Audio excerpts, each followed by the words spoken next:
Bonjour et bienvenue dans ce nouveau podcast Claire naturopathe. Aujourd'hui, nous allons parler ensemble de bouffées de chaleur à la ménopause. Alors, si vous êtes en périménopause ou ménopausée et que vous souffrez de bouffées de chaleur, je pense que ce podcast va vous intéresser. Alors, je voudrais vous parler justement de qu'est-ce que sont les bouffées de chaleur, d'où est-ce qu'elles proviennent, qu'est-ce qu'elles vous procurent et surtout, je vais vous donner les astuces pour pouvoir gérer efficacement vos bouffées de chaleur. Alors, on va parler d'abord de ménopause. La ménopause, c'est quoi? C'est une étape naturelle dans la vie de chaque femme et oui, on est obligé d'y passer, on y passera toutes. Et ça marque donc la fin de la période de reproduction. Oui, on ne peut plus avoir d'enfants. Donc elle survient généralement entre 45 ans et 55 ans, bien que cela puisse varier, mais là c'est pas le sujet du jour, j'en parlerai dans un autre podcast. Donc parmi les nombreux symptômes associés donc à cette transition hormonale, les bouffées de chaleur sont les plus courantes et les plus perturbateurs. Environ 80% des femmes qui sont donc en période de ménopause ont des bouffées de chaleur, c'est énorme. Donc ces épisodes soudains de chaleur intense peuvent vraiment affecter la vie de la femme de manière significative. Bah oui, lorsque l'on est au travail et que l'on a une bouffée de chaleur, c'est un peu insupportable. Donc nous allons voir ensemble justement les causes des bouffées de chaleur, leur impact et je vais vous donner les différentes stratégies que vous allez pouvoir mettre en place pour les gérer plus efficacement. Alors, les bouffées de chaleur, ça se caractérise par quoi? Par une sensation soudaine de chaleur intense qui commence généralement au niveau du visage et du cou, mais ça peut aussi provenir directement au niveau de la poitrine et ça se propage vers le haut du corps. Donc elles peuvent s'accompagner de rougeur, de sueur abondante et parfois aussi de palpitations. Il y a énormément de femmes qui ont des palpitations lorsqu'elles ont des bouffées de chaleur.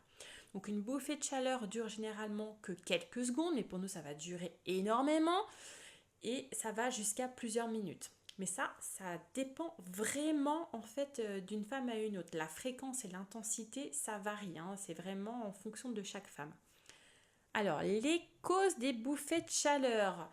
Les bouffées de chaleur sont principalement causées par quoi? Par la fluctuation hormonale qui accompagne la ménopause. Donc la baisse des niveaux d'œstrogène perturbe quoi? Le thermostat naturel du corps, donc qui est situé dans l'hypothalamus, et ça entraîne une mauvaise régulation de la température corporelle. Donc cette instabilité peut déclencher les bouffées de chaleur. Donc merci les oestrogènes en fait. Donc les bouffées de chaleur peuvent avoir un impact significatif au niveau de la vie quotidienne des femmes. Bah oui, hein, outre la gêne physique, elles peuvent aussi affecter le sommeil, la concentration et même l'humeur. Alors certains monsieur disent oui bah ça y est c'est comme quand t'as les règles, oui bah t'as tes règles, t'es de mauvaise humeur et ben c'est pareil au niveau de la ménopause, ah bah ça y est t'as tes bouffées de chaleur, euh, l'humeur c'est pas ça. Donc les suées nocturnes, donc c'est vraiment aussi une forme de bouffée de chaleur qui surviennent, là c'est plus la nuit, peuvent entraîner des insomnies, une fatigue chronique. Et donc en fait c'est un peu le serpent qui se mord la queue. Si vous ne dormez pas, bah, vous êtes fatigué. Si vous êtes fatigué, vous êtes exécrable. Et donc après il va y avoir toute la gestion en fait de tout ce qui est en fait dépression avec fatigue engendrée. Voilà, c'est vraiment en fait un cercle vicieux. Donc la gestion de ces symptômes est donc vraiment cruciale. Pourquoi? Pour maintenir une bonne qualité de vie et que vous puissiez vivre votre vie de femme accomplie en fait. Alors, au niveau des stratégies de gestion des bouffées de chaleur, vous avez déjà l'approche médicale. Je ne sais pas si vous en avez déjà entendu parler. Il y a la thérapie hormonale de substitution. On appelle ça la THS. C'est pas la TSH, c'est la THS. TSH, c'est encore autre chose, c'est au niveau de la thyroïde. Alors là, c'est l'un des traitements les plus efficaces pour réduire les bouffées de chaleur. Ça consiste vraiment à administrer donc des œstrogènes seuls ou en combinaison avec des progestatifs pour compenser la baisse hormonale. Attention, la THS comporte des risques potentiels, donc une augmentation de risque de cancer du sein. Donc si vous avez dans la famille en fait des personnes qui ont eu des cancers, je pense que votre gynécologue ne va pas du tout vous prescrire de la THS, bien au contraire, parce qu'il y a un risque, d'accord? ou même les maladies cardiovasculaires. Donc de toute façon, pour la thérapie hormonale de substitution, il faut voir ça directement avec votre médecin. Moi, je ne suis pas médecin, je suis juste naturopathe. Donc je ne vais pas vous faire un diagnostic et vous donner des médicaments. Ce n'est pas à moi de le faire et je ne peux pas le faire de toute façon. C'est interdit. Ça va être uniquement en fait les médecins ou les gynécologues qui vont pouvoir en fait vous donner les médicaments et vont vous dire aussi s'il est possible de le faire ou pas. C'est ça ce qui est très important. Donc vraiment, il est vraiment crucial de discuter des avantages et des risques avec votre médecin, d'accord? Avant de commencer un traitement, il faut vraiment que vous alliez voir votre médecin ou gynécologue, que vous lui en parliez de ce qu'il existe et est-ce que c'est possible de prendre ou pas, d'accord? Très important. Moi, on va être plus sur une approche naturelle avec moi, hein, au niveau des compléments alimentaires, hein. Donc déjà, on a la phytothérapie. Donc certaines plantes médicinales comme le soja, le trèfle rouge, vraiment, ou vous avez aussi la sauge, contiennent des phytoestrogènes et justement parce que ces composés végétaux donc imitent vraiment les effets des œstrogènes dans le corps et ça peut vous permettre justement d'avoir moins de bouffées de chaleur. Donc vous pouvez très bien les prendre en infusion à choisir. Après, moi, personnellement, ce qui est très important en fait, c'est que vous aimiez. C'est-à-dire que si l'odeur de la sauge, vous aimez pas, ne prenez pas de la sauge en fait. Si le trèfle rouge, par contre, oui, il n'y a pas de souci, ça passe, et prenez du trèfle rouge. Prenez en fait ce qui vous attire le plus. C'est important aussi d'être avec l'intuition. Notre corps sait ce qu'il a besoin. Donc vraiment, essayez d'avoir une approche au niveau de votre intuition. Très important. Vous avez aussi l'acupuncture. Donc l'acupuncture, je ne sais pas si vous connaissez, mais en fait c'est une pratique de la médecine traditionnelle chinoise qui a été étudiée pour ses effets potentiels sur les bouffées de chaleur. Donc certaines études suggèrent que l'acupuncture peut aider à réduire la fréquence et l'intensité des bouffées de chaleur. Donc allez voir un acupuncteur et je pense que vos bouffées de chaleur vont pouvoir justement s'amoindrir. Vous pouvez prendre des suppléments en vitamines, tels que la vitamine E ou la B6. Donc là, on est sur le magnésium. Ils sont vraiment proposés pour soulager les symptômes de la ménopause, y compris les bouffées de chaleur. Donc essayez de prendre en complément alimentaire la vitamine E et la B6. Et je pense que ça va aussi un petit peu diminuer. Attention à votre alimentation, il est très important d'avoir une alimentation équilibrée pour justement aider à gérer les symptômes de la ménopause. Donc il est recommandé bien sûr d'éviter les aliments épicés.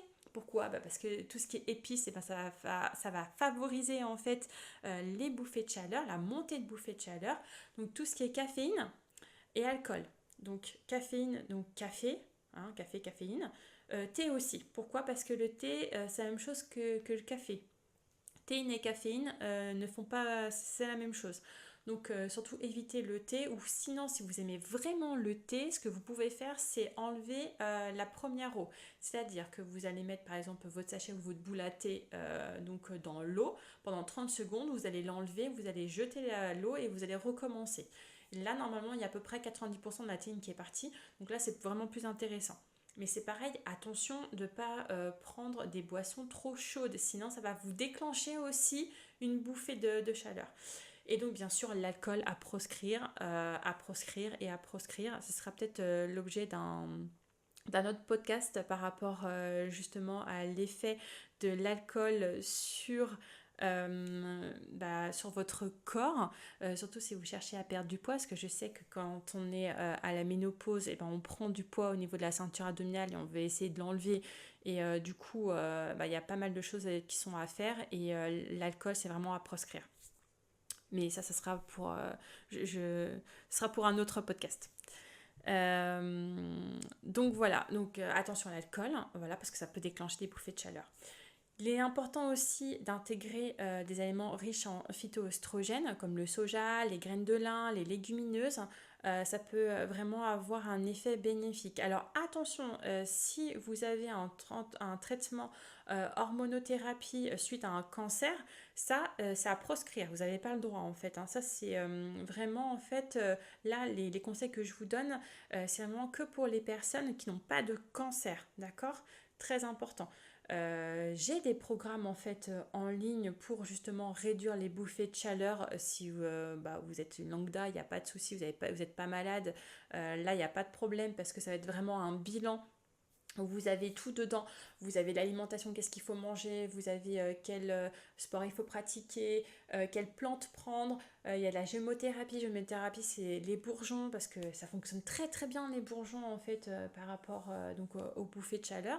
Vous allez sur mon site internet Mon Conseil Naturaux et vous trouvez en fait le programme en ligne. Si vous avez des questions, vous m'envoyez un petit message, il n'y a pas de souci, par mail. Et j'ai créé un autre programme en fait bouffée de chaleur sous hormonothérapie parce qu'il y a des choses que vous n'avez pas le droit de prendre lorsque vous avez un cancer. Voilà, ou lorsque vous avez plus de cancer mais vous êtes sous traitement pendant 5 ans, c'est ça aussi, hein. Donc très important, surtout au niveau de l'alimentation, cancer ou après post-cancer, vous ne prenez pas en fait du soja ou de graines de lin, ça c'est interdit. L'activité physique, c'est très important, c'est crucial en plus si vous êtes à la ménopause pour maintenir en fait une bonne santé globale, mais aussi avoir un bon taux de muscles. Oui, pourquoi? Parce que quand on est à la ménopause, en fait, les muscles s'atrophient, entre guillemets, on a beaucoup moins de muscles. Beaucoup moins de muscles, du coup, il n'y a pas besoin d'avoir autant d'énergie. Donc même si vous mangez comme d'habitude, vous allez prendre du poids parce qu'en fait, votre corps va avoir un métabolisme lent. Mais bon, ça, c'est encore une autre un autre sujet au niveau d'un autre podcast que je pourrais faire plus tard si ça vous intéresse sur le métabolisme et la prise de poids. Mais donc il est vraiment recommandé de faire de l'activité physique pour réduire vos bouffées de chaleur. Alors on va être plus sur des activités aérobies comme la marche, la natation, le vélo, et puis aussi des exercices de renforcement musculaire, très important en fait pour avoir plus de muscles, hein. On est là-dessus, hein. Je vous ai dit, on perd de la masse musculaire lorsque l'on est ménopausé ou en préménopause, donc c'est très important en fait de faire des exercices de renforcement musculaire pour avoir plus de muscles. Et donc du coup, vous aurez plus de flexibilité. Alors, ce qui est important aussi, ça va être en fait de bien gérer son stress. Parce que lorsque vous avez des bouffées de chaleur, qu'est-ce qui se passe? Vous êtes encore plus stressé parce que ça énerve, bien sûr, d'avoir des bouffées de chaleur. Alors, il existe donc des techniques de relaxation telles que le yoga, la méditation ou la respiration vraiment profonde qui peuvent aider à gérer le stress et à réduire la fréquence des bouffées de chaleur. Donc, très important en fait de gérer ça par la relaxation. Donc il est important aussi d'avoir un soutien social, hein, que ce soit vos amis ou la famille, ou même des groupes de soutien. C'est très important en fait de parler de vos expériences et de voir aussi celles des autres et voir un petit peu ce qui a fonctionné pour l'une, ce qui n'a pas fonctionné pour l'autre, parce que oui, on est toutes différentes et il y a certaines choses en fait qui vont fonctionner plus ou moins chez certaines personnes et pas d'autres. Mais le but en fait, ça va être vraiment de savoir pourquoi vous avez des bouffées de chaleur, quand est-ce qu'elles arrivent. Prenez un carnet en fait et notez tout ça. Par exemple, vous pouvez très bien avoir des bouffées de chaleur parce que vous venez d'avoir un coup de téléphone, on vous a mal parlé et ça vous a stressé, énervé et hop, il y a une montée de bouffées de chaleur qui arrive, ça peut arriver aussi. Donc notez aussi si ça arrive plus le soir, etc. Dans quel état en fait les bouffées de chaleur arrivent. Voilà, pour les gérer au mieux. Et après, gérer ça avec tout ce que vous avez à votre disponibilité, l'alimentation, l'activité physique, les plantes. Et si vous avez vraiment besoin en fait de savoir par quoi commencer et quoi faire, vous avez mon programme en ligne. Vous pouvez très bien aller le télécharger. Et si vous avez des questions, vous m'envoyez un petit message et il n'y aura pas de souci. Donc en conclusion, les bouffées de chaleur à la ménopause, c'est un symptôme qui est courant mais très désagréable, mais c'est gérable en combinant justement des approches médicales si vous le souhaitez ou naturelles. Voilà, vous allez modifier votre mode de vie et vous allez pouvoir trouver des stratégies efficaces pour réduire leur impact. L'important en fait, c'est de savoir qu'est-ce qui vous convient pour vous et le fait de savoir justement comment votre corps réagit. De vous connaître, vous allez pouvoir savoir justement qu'est-ce qui est le mieux pour vous. En tout cas, si vous avez besoin d'aide pour vous débarrasser de vos bouffées de chaleur naturellement, je vous invite à aller sur mon site internet Mon Conseil Naturaux et à télécharger mon programme pour supprimer vos bouffées de chaleur. Je vous souhaite une agréable soirée, journée. Je ne sais pas quand est-ce que vous allez écouter ce podcast. En tout cas, prenez soin de vous et moi, je vous dis à un nouveau podcast bientôt.